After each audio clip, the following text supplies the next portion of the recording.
Hi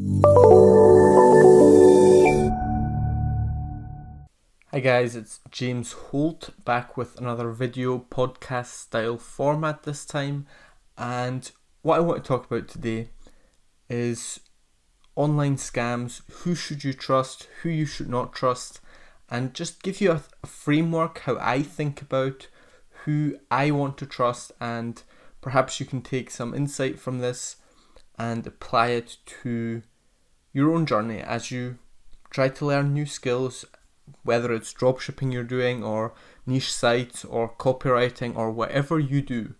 You need to get information from somewhere, and in order to get good information and not just any sort of crappy information, everything thrown together, mixed into one big heap of shitty information, you have to evaluate who you take advice from and who you don't.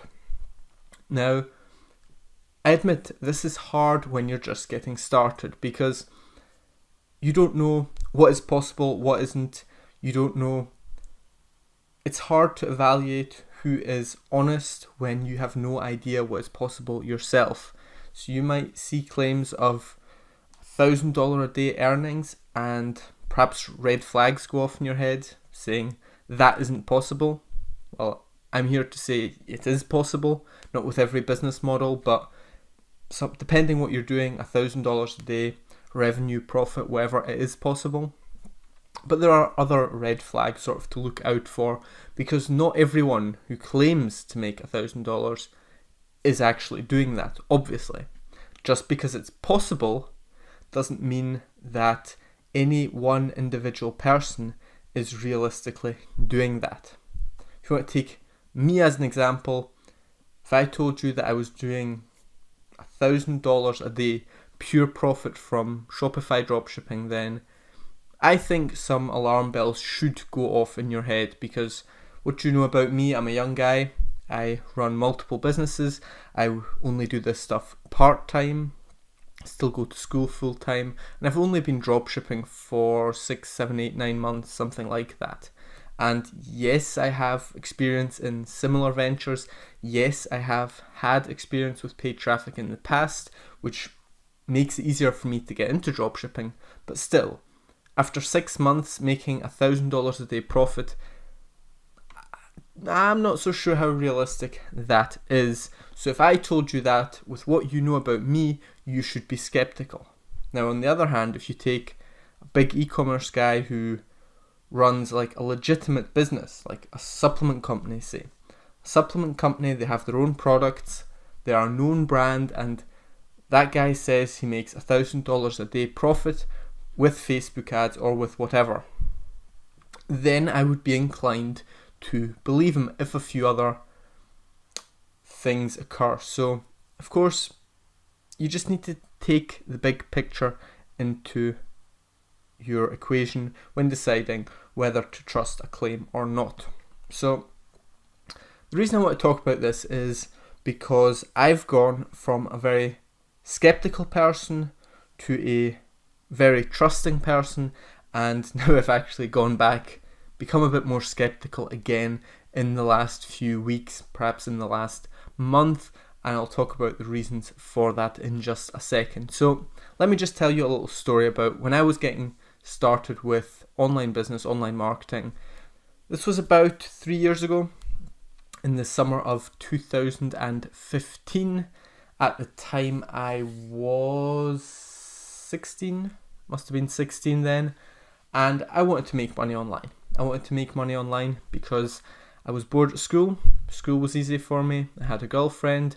My social life was good. I'd worked on that. I'd improved myself in many ways. Started lifting weights when I was really young. Started working on putting myself into social situations. You know, I'm naturally an introvert, but you probably wouldn't notice that about me now if you saw me in a social setting. And I'd worked on all this sort of personal stuff from, say, 14 to 16. And at 16, I'd sort of, I wouldn't say I'd mastered anything, of course, at 16. Be incredibly arrogant to say so. But I had achieved most of what I wanted to do. So I became bored. What now? I'm already a good student. School is not hard for me. What do I do with my time now? And in that summer, I worked a fairly crappy job in a supermarket. I just had a summer job, a few weeks in a supermarket, and truth be told, it wasn't some horrible, horrendous experience. The people I worked with were friendly, the customers were mostly friendly, and there were some funny stories. All in all, it was a pleasant month that I spent working in the supermarket. And because I live in Switzerland, I made a really good salary compared to other countries, what you might make in a supermarket. So all in all, it wasn't a horrible experience, or at least it shouldn't have been. But because I had heard about this online business stuff, I mean, my first attempt at making money online was at the age of 13, possibly even the age of 12. I got kicked out of a forum once because I publicly stated that I was 12 and you're not allowed to join a forum legally, I believe, until you are 13. So that is how long I have been in this online business, make money online sphere. Of course, I dropped off a few years from maybe 13 to 16. Anyway, so I already knew about the whole make money online thing. I was following big guys in the self-improvement sphere. I was vaguely aware of different ways to make money. So, what I decided then, after working this crappy summer job, I believe I read Mike Cernowicz's book around that time, and I decided my next goal is to make money online. And I've always wanted to make money. I've always been someone who enjoyed making money. I enjoyed counting money as a little kid. I enjoyed saving money. I did odd jobs around the house, mowing lawns, working in the garden, whatever I could do to make a little bit of money. I always enjoyed doing that, and that has sort of carried me into this online business world. So I was 16, and at the time I got into online business through the likes of Mike Cernowich or Chris from Good Looking Loser, Victor Pride, all those sort of self-improvement, dating, that kind of niche, weird niche of the internet, but a niche that I'm very glad exists because it certainly has had a huge influence on my life. At the time, I was very, very skeptical of anybody's claims of making money online. If I saw someone saying they made $100,000 with whatever, I just wouldn't believe them, especially if they also sold a course, which a few years on, kind of ironic, as I'm now moving towards launching my own course. But I instinctively knew that it must be possible to make money online, but I thought most of the people teaching this were lying, were scammers, and were just not to be trusted. I was skeptical of everyone for mostly no good reason. However, Chris from Good Looking Loser, him I trusted, because he's the guy whose advice I took to improve my social life. So it's just sort of, it's a cognitive bias, I can't remember the word for it. Perhaps it's the halo effect. But basically what it means is that if you trust someone in one area, that trust then moves over into another unrelated area. So take a common example, sort of like fitness guys on YouTube.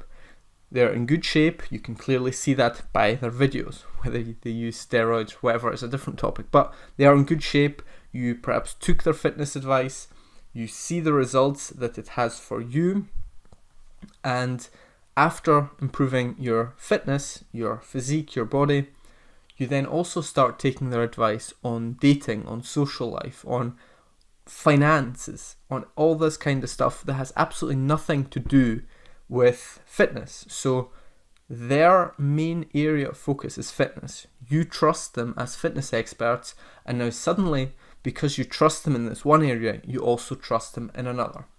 And that's kind of what happened with me and Chris from Good Looking Loser. I trusted his social skills, his social dating advice, so I also trusted his make money online advice. And he started posting a little bit about this. He didn't put out a ton of content, but he did put out a little bit, and he also started a forum, or rather a section on his forum about how to make money online. And what I did at this time was I started a blog in the fitness niche. Actually, multiple blogs that changed names over time, but that's not the topic of today's podcast. I started this blog and I wrote daily posts on the Good Looking Loser forum talking about what I'm doing, what's working, what isn't, my lessons, my journey. Daily posts. That was very important. Journaling is very, very effective. It's effective if you do it for yourself, if you do it privately, in OneNote, if you do it by hand, or if you post it. Both works. I did this when I first got into online business, and I did it again when I got into paid traffic, and I did it again when I got into dropshipping.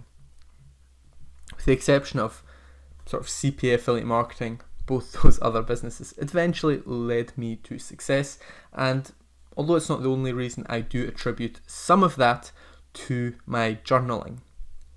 If you think, most people who get into online business, they fail. They quit. They don't stick with it for whatever reason. They end up giving up because the results didn't come as fast or they weren't as great as they may have anticipated.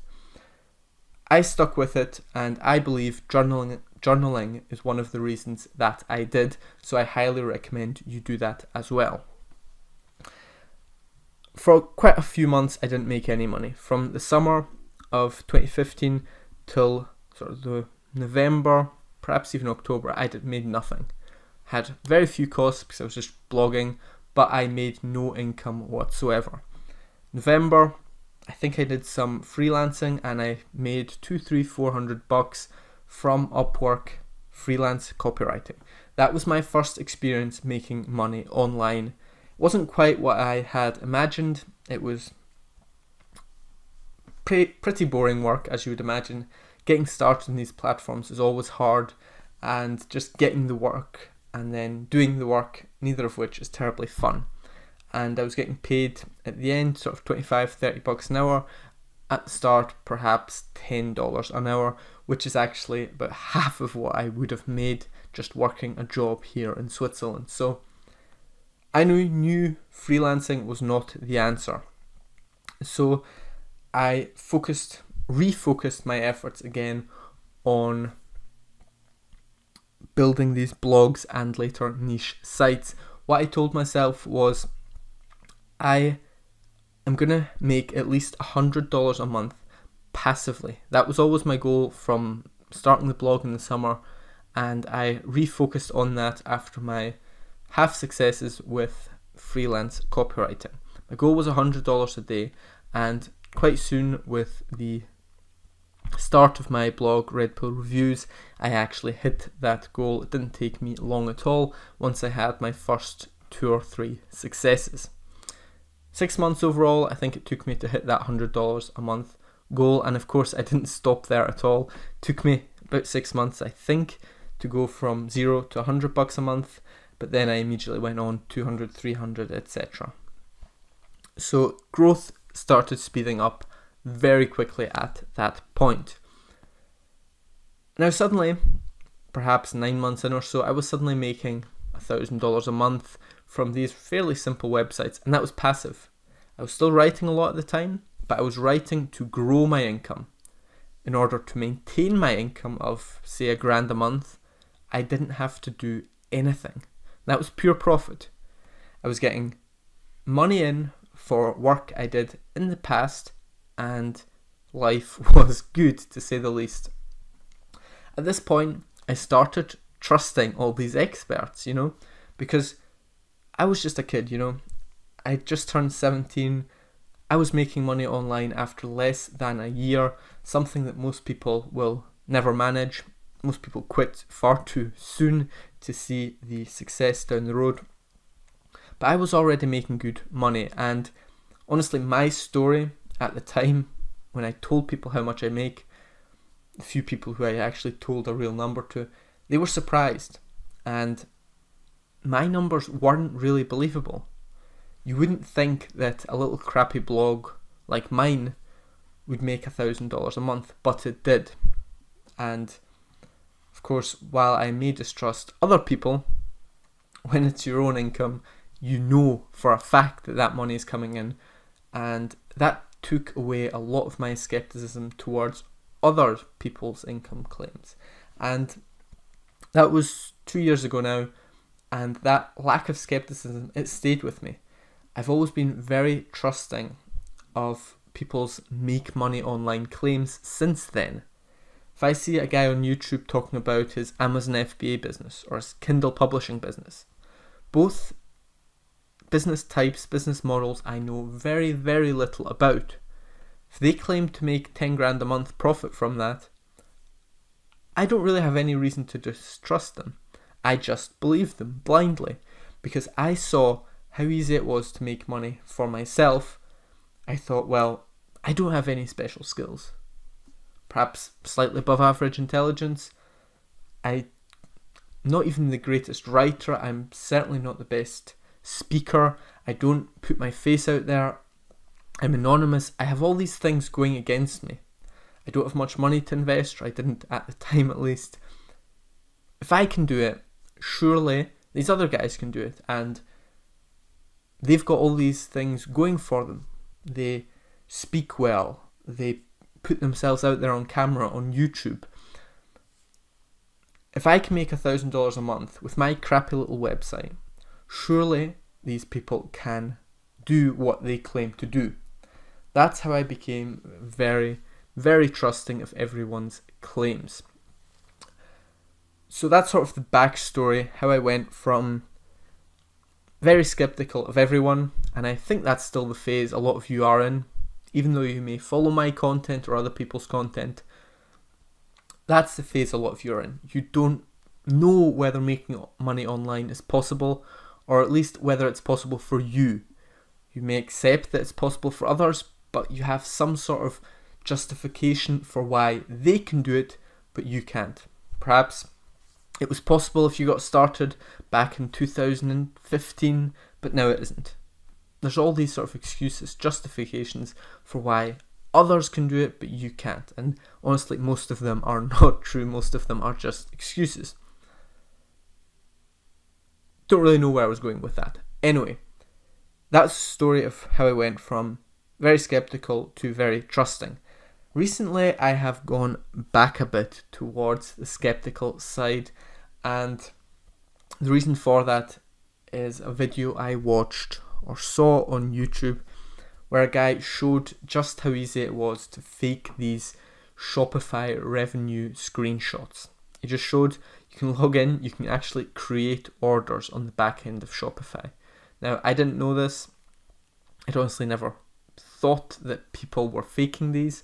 I mean, honestly, with Photoshop, it can't be that hard to fake these, or you could even just take them off other people's websites. You know, if someone posts a revenue screenshot, you could use that for your thumbnail. So there's lots of ways you can fake this, but the ease at which you can just create orders on your own store and make it seem natural, that sort of shocked me. And while it doesn't mean that any one individual person is faking it, is lying, chances are some, a lot, a few, many, I don't know, certainly some people are lying about these results and posting not faked, but yeah, faked revenue screenshots. If you create the orders yourself, they are fake, they are not real. And there's just so many teenagers now on YouTube who talk about Shopify dropshipping and who honestly don't put out any unique information, who just regurgitate stuff that Hayden Bowles or Dan Da Silva have said. They just regurgitate that stuff and use similar headlines, use similar thumbnails. And again, I have used Hayden Bowles or whoever the big guys are now, I've used them as inspiration for my video topics. I've used them as inspiration for my headlines. I even tell my design team to mimic successful people's thumbnails and use a similar style. However, the actual content of the video, that is what I make. That's my unique insight, and I may have learnt from someone, but I don't go back to watch that video. I learnt it at some point. I've probably forgotten where I picked it up now because it's been a few months. But I learnt it somewhere. I put it into action. I saw what worked for me and what didn't work for me, and now I have my own perspective.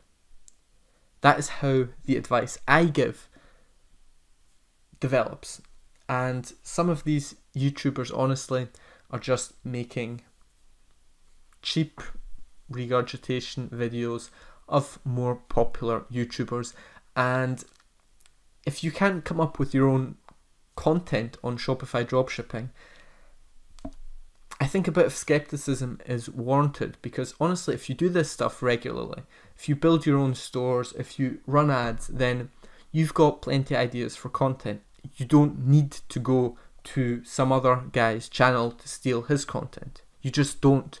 You come up with your own ideas. At least I do, and I imagine this is the case for most people who actually run stores, actually create ads regularly.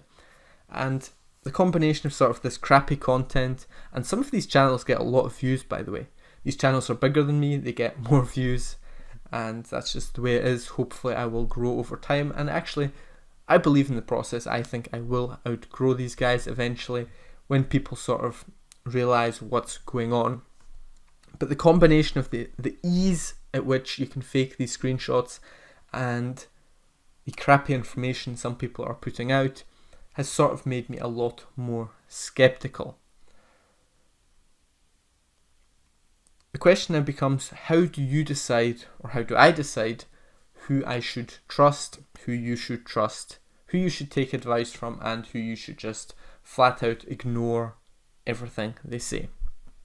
Well, I just want to give you sort of my framework, how I look at this question, because I've gone through this whole journey.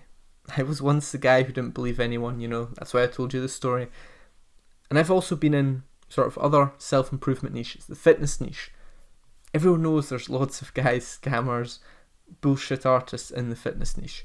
Same thing is true for the sort of social skills, dating stuff, general self-improvement, and of course the king of all, the online marketing area. All these niches are full of people who are better talkers than actual teachers or doers. So I've had to learn, I've had to cultivate the skill of differentiating the good advice from a sea of bullshit, to put it bluntly. Here's what I do. Everyone puts out free information. At least everyone I would consider trusting puts out a bunch of free information. What I do is I look at the free content, I study it, I evaluate whether it lines up with my own experiences, and you can't cross-reference sort of Guru X says something, Guru Y says the same thing, so it must be true. That's not how it works, because the two guys may be copying off each other, or maybe copying off the same guy, or whatever. You have to reference it with experiences from similar but not directly related areas.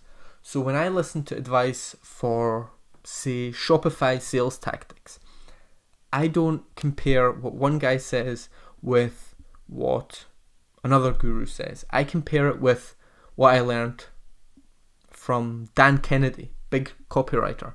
I compare what Shopify YouTubers are saying about Shopify sales tactics with what I learned about general persuasion sales from these great books by proven, trusted experts years ago. I learned it years ago, and I just sort of have this cross-reference now where I can say, okay, Countdown Climber, Horify app, does it make sense that this is so powerful?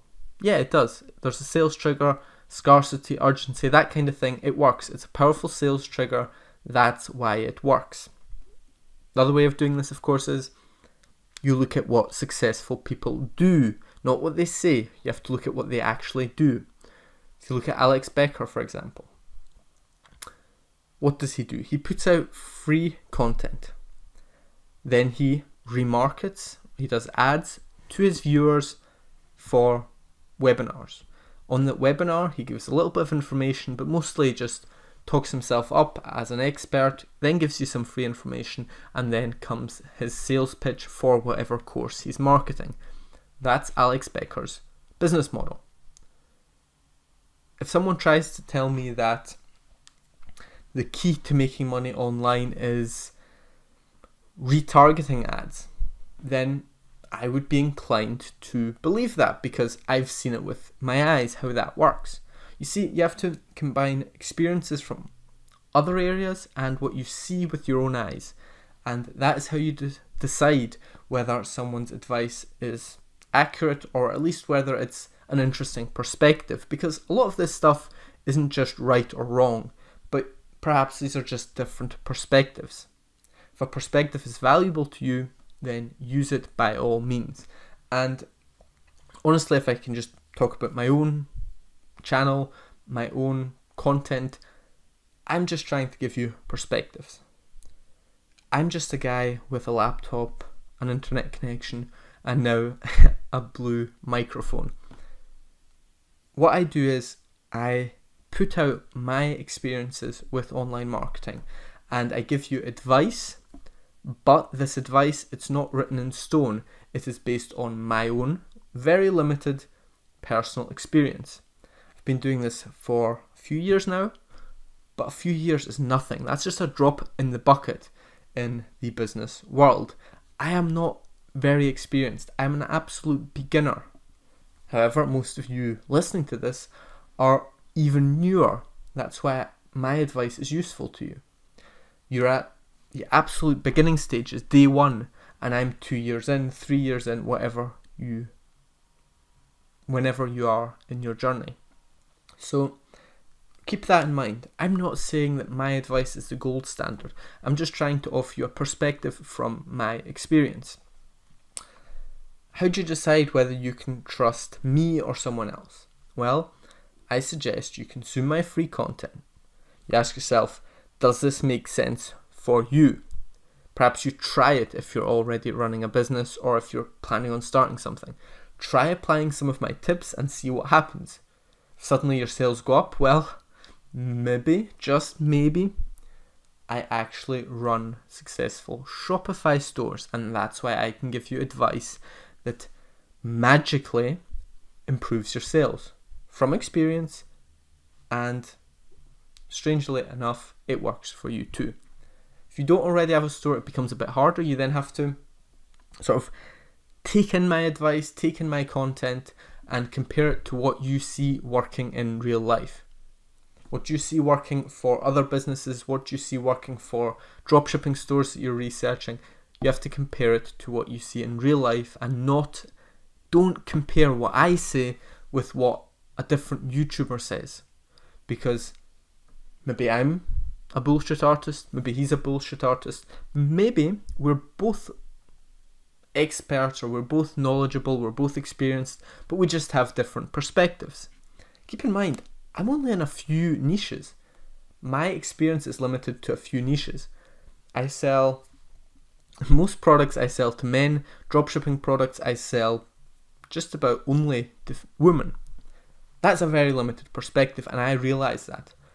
Maybe that's why a different expert has different advice. These are just perspectives, but there's a difference between someone who gives out advice from a different perspective and someone who just doesn't know what they're talking about. And you hopefully can tell the difference if you're sort of somewhat intelligent and actually put in the time to believe it. Don't believe the hype. Just because someone has a nice car, a nice house, or these wonderful Shopify revenue screenshots does not mean that they are legitimate. And I want you to trust me for the content I put out. It's the motto. Credibility through content. Not credibility through Lambos, not credibility through screenshots, credibility through content. You need to decide whether you trust me or not. Honestly, I do my best to put out a real down-to-earth persona. And whether you trust me or not, it's up to you. I can't force you to. Nobody can force you to do anything, by the way. And yes, I know I could probably make more money if I put my face out there. If I showed a lavish lifestyle, which, by the way, I don't live. I live a very simple life. Nobody in my family, in my social circle, knows what I do, knows the money I make. Nobody. And I'm a student, keep that in mind. Imagine your average high school student, not from a rich family, just from a normal family, and the life they live. Well, that's, at least in terms of financial expenses, that is the life I live. In terms of the stuff I do, the time, how I spend my time, of course, it's very different. But to the outside world, when I leave my house, I'm just a normal guy. I blend in.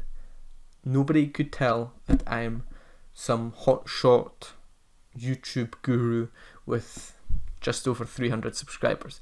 Okay, so joking aside, there's actually an important point here, and that is that you need to trust me for my content, and I'm never going to put out my actual income. My income is none of your business. You don't need to know how much money I make in order to get value from me. If you trust me, you think I am for real, you think I have real knowledge that could help you, then listen to my advice, take my courses when I release them, do coaching with me, whatever I may offer in the future. By the way, I don't actually sell a course yet, and I don't offer coaching as of now. I'm releasing the course on the 25th of April, and in the future I may or may not do coaching. However, before you hand me any money, decide whether you trust me. And I'm not going to give you these signs of wealth to make you trust me. I will never show my bank account. Again, it's none of your business how much money I make. And perhaps it's a cultural thing, because you can't hear obviously, but I'm Swiss. I'm half Swiss. I grew up in Switzerland. And I don't know if this is different in the US, because of course on YouTube we see all the flashy guys from the US who want to show their wealth to the world. However, of course, there's a certain subset of people that are attracted to YouTube, and they're going to be more of the flashy type. So perhaps that's sort of a not a representative group of Americans. But certainly in Switzerland here, we're more reserved, we are more private, we're not at all open about how much money we make. You wouldn't ask someone at work or in a social setting how much money they make. That's just a rude question. You don't do it. And that's sort of the way I feel about my online income. I used to tell people how much I make. I don't anymore, just because I don't need to prove anything to anyone. I have people now that trust me, that value my advice, and I will serve them. I am not here to try and convince anybody of anything. That's why I won't show screenshots in the future. They're too easy to fake, and they get attention, but they get, I think, the wrong kind of attention from what I've seen. Won't show bank accounts, I won't show cars. I may do a travel clip or two just because that's fun and whatever. But that's, again, not the point. We're already past the 30-minute mark and I'm starting to ramble, so let's close up this video or podcast with the most important sort of closing thoughts to the video. Remember, I'm just a kid. Young guy with a laptop who makes money online, yes, I hope you believe me. But I don't know everything. I have niche knowledge. I know a few markets with dropshipping. I know a few markets with niche sites. I know how to structure niche sites. I know how to structure a dropshipping store. I know a little about Facebook ads. That's another thing. I'm not a Facebook ads expert.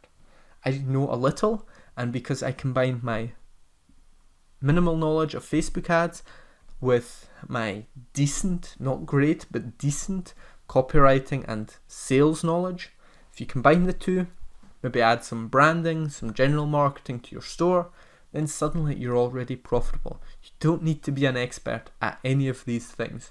If you're good at one or two and okay at the rest, then that is all you need to be profitable. Again, another aside. Follow my free content. I don't want anyone to ever buy from me until they have received tons of value from my free content. If I ever sell a course, it's going to be expensive. It's not if. I will sell a course on the 25th of April. Start dropshipping stuff. Get on the email list if you want to be in on that. It's not going to be cheap. I'm not going to sell this for $17 because honestly, people don't value information that they get for free, and people don't really value information that comes in books anymore either. But if you pay $100, $200, $300, $1,000 for advice, information, then you take it seriously. And that's why I can help more people by putting out a bunch of free content, yes, but also these more detailed, really in-depth courses that you have to pay for, and then people who pay for it, they actually go through the whole thing.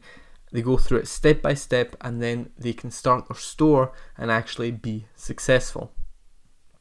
People keep asking me when I'm launching the store, but I can tell from their questions that they haven't even watched the 10 or 13 maybe videos that I released, just sort of snippets from the course.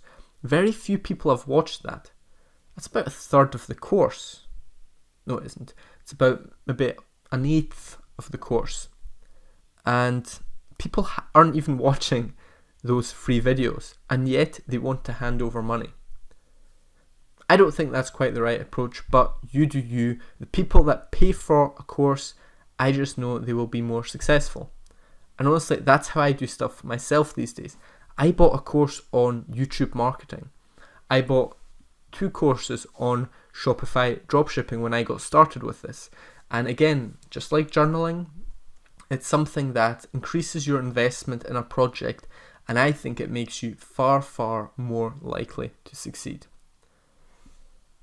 Before buying a course from anyone though, make sure you've got a ton of value from them for free, and real value, not just motivational BS. Tips, advice, applicable stuff from someone's YouTube channel that you can use in your business. If you get that from them regularly with their free content, then I think you can consider buying a course. You don't need to buy a course. Don't ever believe someone who says that their course is the secret or the key to making money online. It isn't. A course is good because it's structured. It takes you from A to B to C in a straight line. My YouTube videos, they're all over the place. You can't just get everything I know about Shopify dropshipping by watching all my videos. First of all, I haven't put everything I know on YouTube for free yet. I may never do that. But it's also just not structured. I keep repeating the same stuff in every video because I can't assume that someone who watches my 80-second video has seen my 3rd video. In a course, you can make that assumption, and that makes it a lot easier for a teacher to cut down on the time needed to teach a concept, because at the end of the course, I assume you've watched all the other videos and you know all this stuff. I don't need to keep repeating myself like I do on YouTube. So that's what makes a course good. There are no secret ingredients. There are no magical steps in a course that make online business far, far easier. However, for some people, courses are good because it increases that investment, and also just because it saves you a bunch of time and makes sure that if you buy a good course, of course, and I'm not going to get into what is and what isn't a good course just because that's just going to go way over the time limit I had planned to set for this video.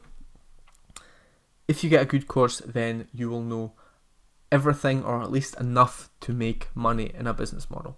That's what a course gives you. Saves time, saves you frustrations, and it gets you started on the right foot. No magic, just basic good information. So anyway, with that said, we're at the 39-minute mark, coming up on the 40th minute soon now. I hope you like this sort of longer form content. Based on my analytics, my stats from YouTube, these longer videos are preferred, they're more popular, but I'm not getting much feedback from you guys, so I would love to hear what you have to say. Do you prefer 10-minute videos with highly applicable dropshipping info, or do you prefer this 40-minute video? Of course, now that I'm asking this at the end of the video, I'm probably going to get feedback only from people who like long content, because otherwise you wouldn't be listening. But that is by the by. Anyway, leave your comments down below if you have anything to say about this. Let me know what you'd like to learn more about. If you want to ask a question, please do so and I will get back to you. If it's a good question, I will do a video or give you an in-depth answer. If it's a crappy question that's answered on my YouTube, I can be a little rude just because it becomes frustrating after you get asked the 10th time, what is dropshipping? Anyway, enough for my problems. I'm going to end the video podcast here, and thank you very much for watching. If you like this, please do like it and subscribe to the channel for more. Channel keeps growing and I'm really grateful that you guys are enjoying the content. That's all for now, and I will see you in the next video.